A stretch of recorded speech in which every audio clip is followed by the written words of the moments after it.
Shalom, hari ini juga kita akan merenungkan kitab Mazmur, teksnya pasal 119. Hari ini saya sudah bagi 3 paragraf. Paragraf yang pertama, ayat 1 sampai ayat 8.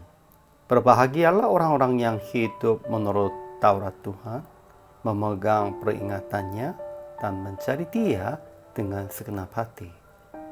Paragraf yang kedua, ayat 9 sampai ayat 16. Seorang muda mungkin mempertahankan kelakuannya bersih hanya di dalam firman-Nya.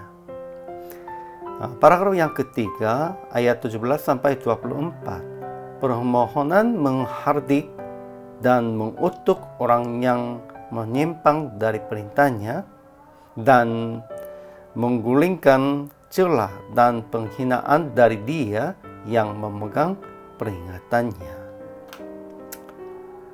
Kesimpulan hari ini, pemazmur mengaku bahwa berbahagialah orang-orang yang hidup menurut Taurat Tuhan, memegang peringatan-peringatannya dan mencari Dia dengan segenap hati. Maka Tuhan memberikan perintahnya, Taurat, kepada kita. Dan seorang muda mungkin mempertahankan kelakuannya bersih hanya di dalam firman-Nya.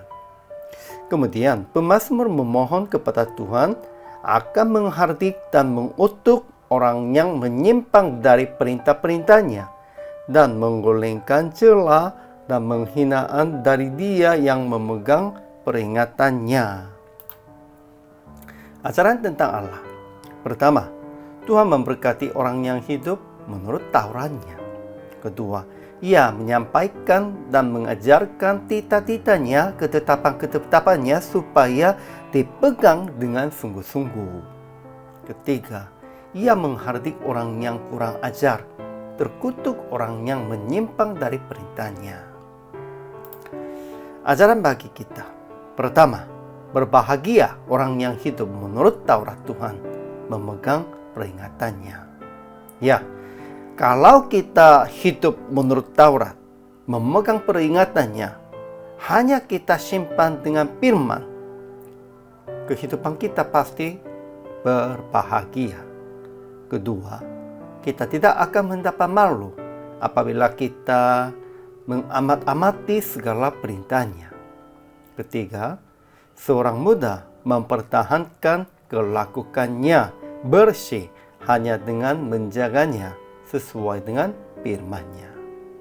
Keempat, peringatannya menjadi kegemaran dan penasihat bagi kita.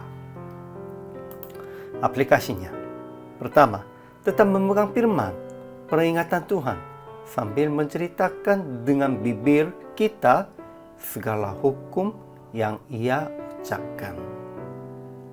Ya, memegang firman itu bukan hanya dalam hatinya. Harus kita menceritakan dengan bibir kepada orang yang lain juga.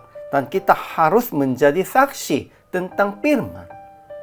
Kedua, menjaga tindakan bersih dengan bercermin diri dalam Alkitab. Ya, Alkitabnya menjadi cermin bagi kita. Kita harus bercermin di dalam Alkitab. Kita tetap melakukannya dengan benar atau salah.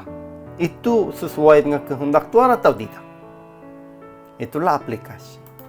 Kalau begitu, PR praktik hari ini, baca Mazmur pasal 119 dengan bersuara bersama-sama dengan keluarga dan menjaga tindakan supaya bersih. Dalam hari ini, kita usahakan tentang ini aja. Hari ini juga selama melayani, Tuhan memberkati.